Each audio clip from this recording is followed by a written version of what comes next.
Okay, this is my video explanation on airsoft magazines between mid-caps and high-caps. In airsoft, there are two main types of magazines, mid-caps and high-caps. Those are the most popular, but they also have low caps, and they have extreme high caps, or magazines that you find on saws, RPDs, basically drum magazines that hold like 5,000 rounds. Usual capacity for a high cap is 300 rounds, and the capacity for mid cap is usually around 100 rounds. I know there are pretty much every gun has a mid cap and a high cap, but all I have right now are M16 magazines, so that's what I'll be doing the review on. Just to tell you guys, this is a King Arms Vietnam style mid cap. It holds 85 rounds.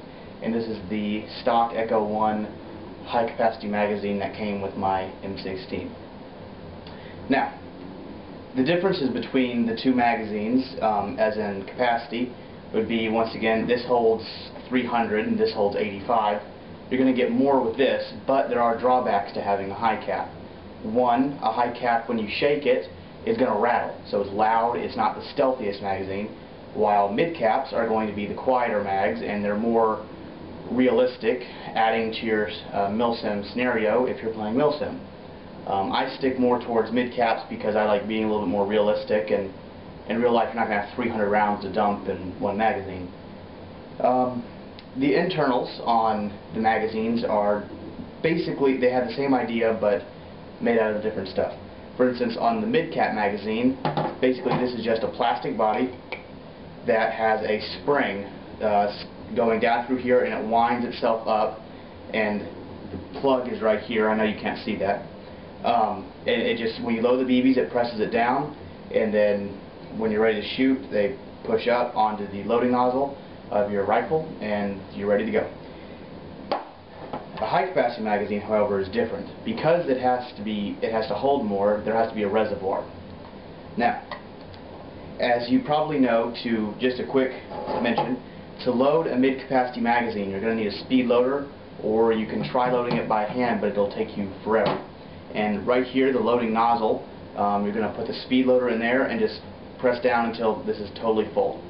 And never load it to its maximum capacity, because you will decompress the spring, it might jam, and so on and so forth. And be sure to always lube and keep your magazines empty when storing. Okay, back to high caps. To load these, there's a little trap door here which you have to pull back and then dump the BBs in. So it's a little faster loading process, but here are the internals of the M16. Now, right here you can notice a big turning wheel, and here's the place where you fill the BBs in. Sorry, the name escapes me. That goes in through here, and inside here there are a lot of cogs and a spring, which I do not have anymore, and this is broken, just to let you know. And so when you're winding this, you're decompressing the spring and loading BBs in through here and loading them up into the loading nozzle, and just going like that. You have to do this for a high cap. That's another drawback, as in these are mid caps are non-winding, so you just put them in and you're ready to go. And by the way, this is a metal, though not a very good metal. Okay. In my opinion, like I said before, I'd stick with mid caps because it's not cheap. Cheap as in cheating. And they're also a lot cheaper than high caps. In the way of ammo storage, they're not, but overall they're cheaper. One magazine like this, well, actually, let's put it this way: a box of 5 magazines of these cost me $45 in Nashville Airsoft, while one of these magazines would cost around $20–30. That's just for one. Now, I know that you can carry less of these, but they'll be less stealthy. They're going to be just cheating in some ways, and in a lot of cases people won't let you use high caps because they're so unrealistic. I'm not sure what whatever your field regulations are, but just be sure to check before you go. As in weight, usually the high cap is going to weigh a little bit more because of all the internals that it has to have. Well, this only has to have a spring. And there are many different types of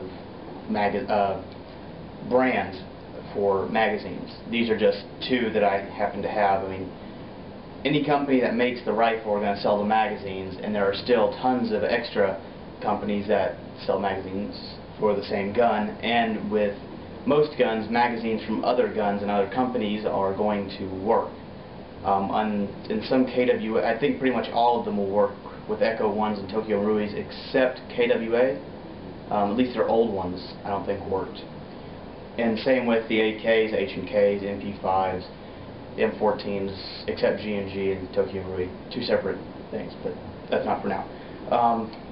But that's basically just a quick overview on both of the types of magazines, and if you have any questions, just please feel free to comment and ask any question you want. I will try and get back to answering that as quickly as I can. Thank you.